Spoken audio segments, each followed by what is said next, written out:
नमस्कार, मैं doctor Sushil Kumar Sharma, professor, Jyoti Vidyapeeth women's university Jaipur, faculty of Ayurveda science, BMS second year, रसशास्त्र एवं भेषज कल्पना विषय। इस रसशास्त्र एवं भेषज कल्पना विषय में आपको पिछले अध्याय में धातुओं का सामान्य अध्ययन के बारे में बताया गया था। सभी धातुओं का निरुक्ति अध्ययन, धातु कौन कौन सी होती है, उनका सामान्य शोधन क्या है, सामान्य मारण क्या है, उनके गुण क्या है, सब बता दिए गए थे। अब इस चैप्टर से, इस अध्याय में मैं आपको स्वर्ण धातु के बारे में विशेष वर्णन करने जा रहा हूँ। स्वर्ण धातु के बारे में जो है शास्त्रों में उल्लेख मिलता है, उसको आपको मैं बताने जा रहा हूँ। स्वर्ण गोल्ड धातु है, बहुत ही कीमती धातु है। आजकल इसके भस्म स्वर्ण युगों का प्रयोग करना चिकित्सा में अति दुष्कर हो गया है। अत्यंत खर्चीली हो गया है। बहुत ज़्यादा मूल्यवान होने के कारण किसी रोगी को इसका लिखना अत्यधिक दुष्कर परिणाम माना जाता है। इसका नाम है संस्कृत में सुवर्णम, हिंदी में सोना, अंग्रेजी में गोल्ड, लैटिन में अरुम, संकेत EU, विशिष्ट गुरुत्व 19.32, काठिन्य 2.5 से 3 तक, परमाणु बंधन क्षमता 3, परमाणु भार 197.2, द्रवणांक 1064 डिग्री सेंटीग्रेड, क्वथनांक 1800 यानी 1800 डिग्री सेंटीग्रेड है। ये इस प्रकार से इसका शास्त्रों में ये उल्लेख मिलता है।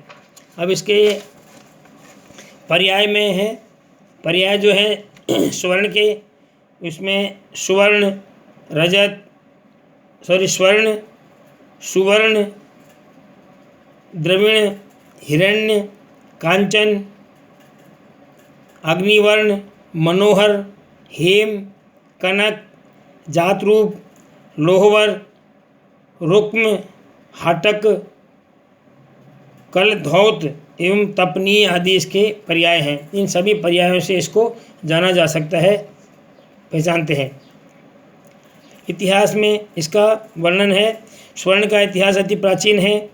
वैदिक ग्रंथों से लेकर उपनिषद, पुराण, स्मृति आदि ग्रंथों में स्वर्ण के पर्याप्त उदाहरण उपलब्ध होते हैं। ब्रह्मा की उत्पत्ति स्वर्ण जरायु से बताई गई है, तो वहाँ भी इसका वर्णन आया है। आयुर्वेदीय संहिताओं में भी इसके पात्र, उपकरण एवं औषधि के रूप में उपयोग के अनेक उदाहरण मिलते हैं। चरक के काल में इसके विषनाशक गुण का ज्ञान था। स्वर्ण प्राशित व्यक्ति पर विष का प्रभाव नहीं होता, ऐसा चरक में कहा गया है।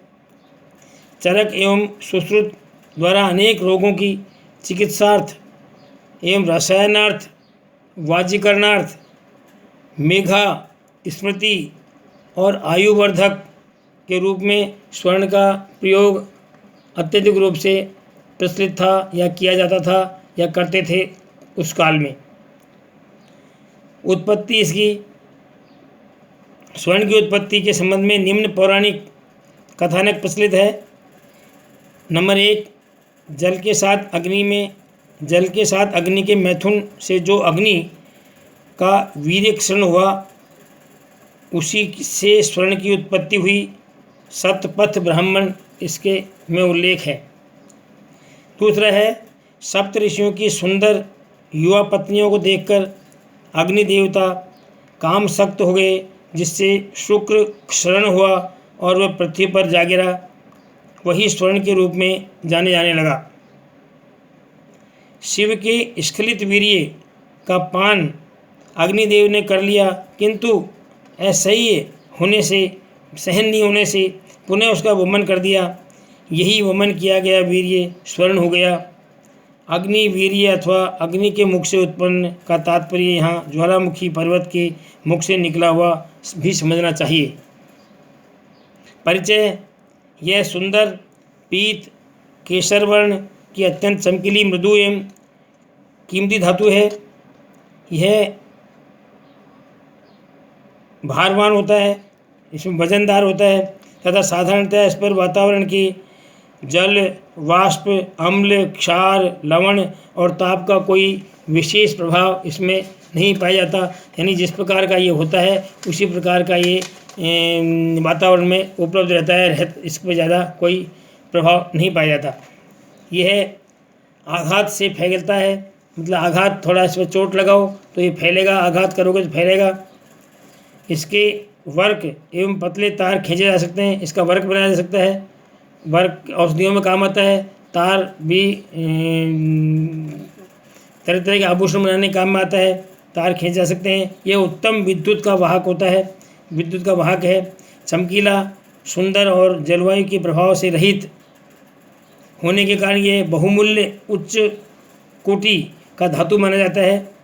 स्वर्ण का उपयोग प्राचीन काल में अलंकार, आभूषण एवं मोहर, मुद्रा आदि का निर्माण के लिए होता आ रहा है। इसके अतिरिक्त ये धातु पात्रों पर घोल, पानी चढ़ाने के लिए तथा औषधीय एवं वर्ग तवक निर्माण के लिए प्रयोग की जाती रही है। शुद्ध स्वर्ण में 98.8% स्वर्ण होता है। शेष अंश चांदी, ताम्र, पारद एवं विस्मित आदि का होता है। स्वर्ण चूँकि मृदु धातु है, अतः आभूषण, मुद्रा आदि निर्माण के लिए ताम्र मिलाकर इसको कठिन बनाया जाता है। ताम्र मिलाने से स्वर्ण का रंग कुछ अरुण लाल वर्ण का हो जाता है। चांदी मिलाने से इसका रंग कुछ हल्का हो जाता है। शुद्ध स्वर्ण 24 कैरेट गोल्ड को शुद्ध स्वर्ण कहा जाता है। स्वर्ण की प्राप्ति कहाँ से होती है? प्रकृति में यह मुक्त स्वरूप तथा यौगिक रूप दोनों रूप में मिलता है। भूगर्भ में यह गार या स्फटिक पत्थरों के बीच सिराओं के रूप में पाया जाता है। विशेष रूप से ये मैसूर के कोलार गोल्ड फील्ड से प्राप्त किया जाता है। इसके अतिरिक्त मद्रास के अनंतपुर की खान से तथा बिहार में स्वर्ण रेखा आदि नदियों की रेत से इसके कण प्राप्त किए जाते हैं। भारत के अतिरिक्त यह वर्मा, ऑस्ट्रेलिया, अमेरिका, दक्षिण अफ्रीका, मेक्सिको, चीन और रूस आदि में भी पाया जाता है। स्वर्ण के खनिज कौन कौन से हैं? स्वतंत्र रूप में नेटिव गोल्ड जो है, स्वर्ण, मुक्त स्वर्ण, EuS स्फटिक पत्थरों की सिराओं के रूप में तथा बालू के साथ कण के रूप में होता है। यौगिक रूप में कैलेवेराइट, सिल्वेनाइट, कालगुरलाइट, पेराराइट इसके आदि के रूप में ये प्राप्त होता है। स्वर्ण निष्कर्षण, इसका निष्कर्षण कैसे करते हैं स्वर्ण का, उसके बारे में आपको वर्णन है। आरिफिशियस पेराराइट और को प्रथम क्लोरीन के वातावरण में जलाते हैं। इससे स्वर्ण घुलनशील औरिक क्लोराइड में बदल जाता है। इससे औरिक क्लोराइड को फेरस साल्ट के विलयन में मिला देने से स्वर्ण अवक्षेप के रूप में अलग हो जाता है। इस प्रकार से स्वर्ण को अलग किया जाता है। स्वर्ण के भेद के बारे में है। रसग्रंथों में स्वर्ण के 5 प्रकार बताए गए हैं। रसग्रंथों में स्वर्ण के 5 प्रकार हैं: प्राकृत स्वर्ण, सहज स्वर्ण, अग्नि संभव सुवर्ण, खनिज स्वर्ण और रसेंद्र वेधज सुवर्ण।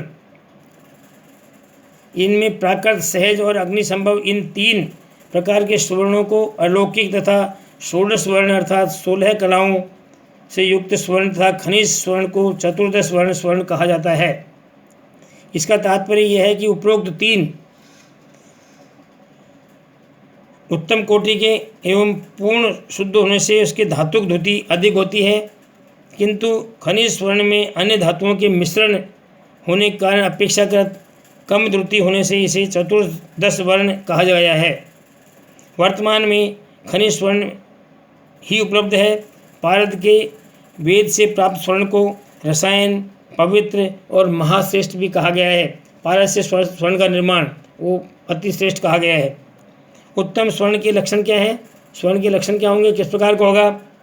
आग पर तपाने पर जो स्वर्ण लाल वर्ण का हो जाए, छेदने से या काटने पर चमकदार, कसौटी पर घिसने से कुमकुम केसर के वर्ण का हो, भारी हो वजन में, स्निग्ध हो, मृदु हो एवं स्वच्छ हो, पत्र रहित हो, पीतवर्ण की धातु आभा वाला युक्त हो, षोडश वर्ण युक्त हो, यह स्वर्ण देह सिद्धि, रसायन गुणयुक्त एवं लौह सिद्धि के लिए सर्वश्रेष्ठ होता है। ये इस प्रकार के इसमें गुण बताए गए हैं। त्याज्य स्वर्ण कौन सा है? कैसे स्वर्ण को नहीं लेना चाहिए? वो त्याज्य स्वर्ण है जो स्वर्ण कठिन, रोक्ष, विवर्ण, मल एवं दलयुक्त, गर्म करने पर श्वेत कृष्ण वर्ण का हो जाए, कसौटी पर श्वेत रेखा खींचे तथा भार में हल्का हो, यह स्वर्ण त्याज्य माना गया है। यानी इसको औषधि के प्रयोग में नहीं लेना चाहिए, ऐसा भी शास्त्रों में उल्लेख मिलता है। स्वर्ण शोधन की आवश्यकता क्यों हुई?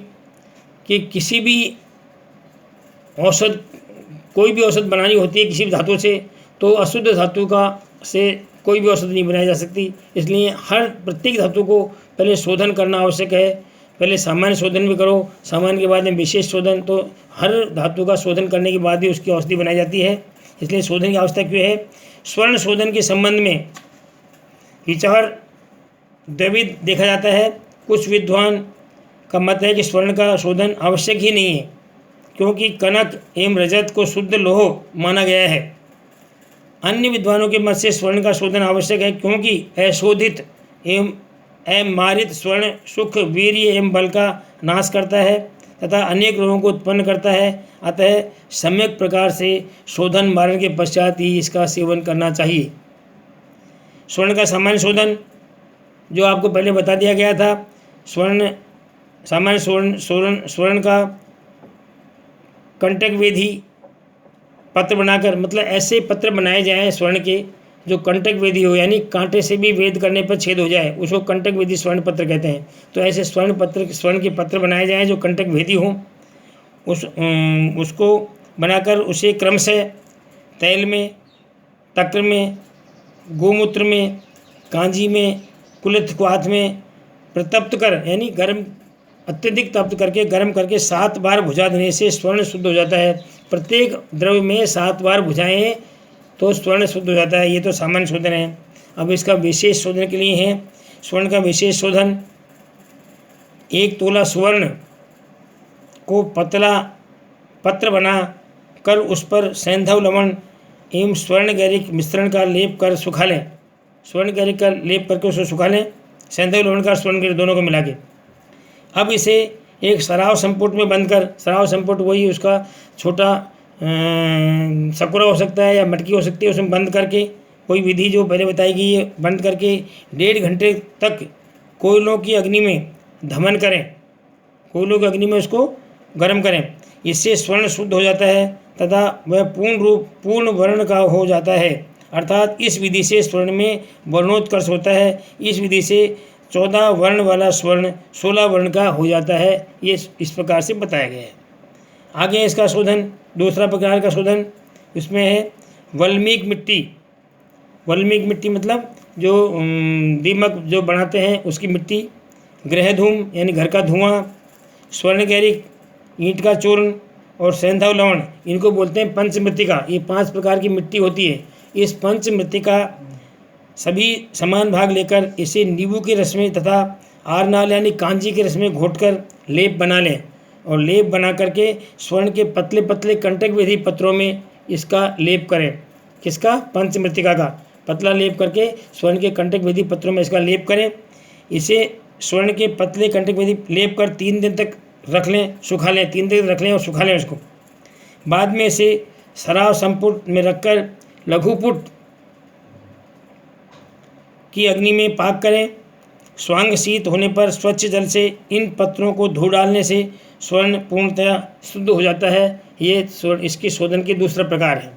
अब तीसरे प्रकार में है 1 तोले परिमाण में स्वर्ण पत्रों पर सैंधव लवण और जंगली उपलों की राख को नींबू स्वरस में घोटकर, मतलब सैंधव लवण को और जंगली उपलों की राख को नींबू स्वरस में घोटकर तब लेप करें, सुखा लें। अब इसे सराव संपुट में बंद करें, कुक्कुट पुटकी कोयलों की अग्नि पर पुट दें। इस प्रकार से स्वर्ण शुद्ध स्वर्ण हो जाता है। यह आपको इस प्रकार के 3 विधि बताई गई है। अब अगले चैप्टर में बताएंगे। धन्यवाद, नमस्कार।